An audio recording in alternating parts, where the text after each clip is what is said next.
Hey, what's up YouTube? I'm Zana from TheXDevs, and today I'm going to be showing you a short tutorial on how to use a simple function using JavaScript and put it into your website.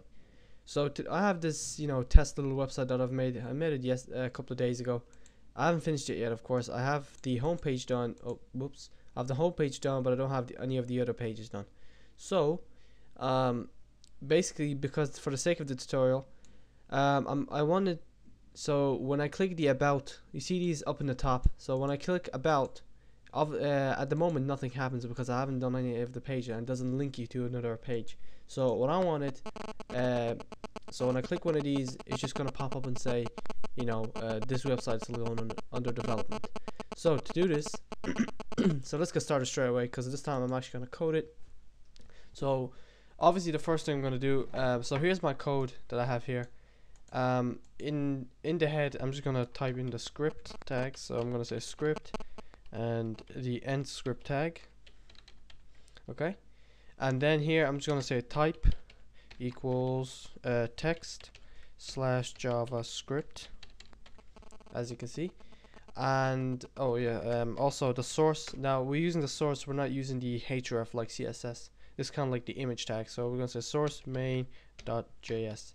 Now yours might be different. My external file is called main.js. So we'll open up my main.js. This is my JavaScript file that's linked to my other home page. So here I'm just gonna say, to make a function, first of all, I use the function tag, so which is just function. And then after the function, when you write function, you're gonna say the name of the function. So I'm just gonna call mine pop. For pop-up, and I'm gonna leave my parameters empty because I don't have two tags in there.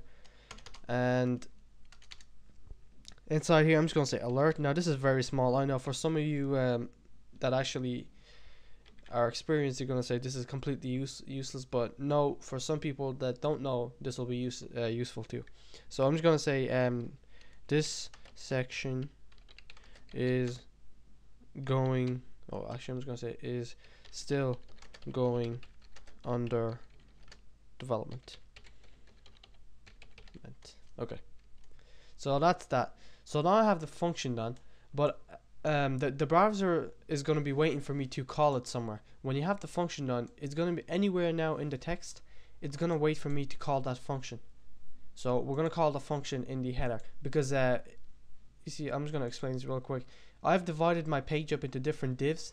So this area here is the header, including the actual the navigation menu. So that's the header, and all of this is the content. So that's why. So I'm gonna go to my header page. So here's my header. So it's home, about, portfolio, contact. So I'm gonna add that function. So what I'm gonna do is inside the list tag, the li, I'm just gonna say on click. Whoops, I kind of misspelled that. On click equals quotes, and I'm gonna say pop and my two empty parameters. That's how you basically, what this is saying is, you can probably figure it out. It's just saying when the user clicks on this button or link or whatever, when it clicks on this, show this function, which is pop. Use this function. Okay, so I'm just gonna copy this because I want it for all my other ones as well. So I'm gonna and lastly I'm gonna paste into my contacts, and I think we're about done, and that's that. So let's go in the browser and see if it works. So I'm gonna refresh it. Here we go. So there you go. You can see it perfectly works. Any one of these I click, it comes up. So that's how you make a function. So basically you add you go into your JavaScript, you name the function, which is the tag, and then you name it. But now you're probably wondering what goes inside these parameters. So if I say 1 and 2, then it'll fill it up. But for this case, I'm not gonna get into that in this tutorial because I really don't want this. It might take me a long. So that's how you make a simple function. Now keep in mind, I only made up a pop-up box, which is really nothing, and it's useless. But you get my point. You can put all your stuff in here. You can say on rollover or on hover, show this and do this and animations and all stuff like that, but you know what I mean. So I hope you guys enjoyed this video, and until the next time, peace.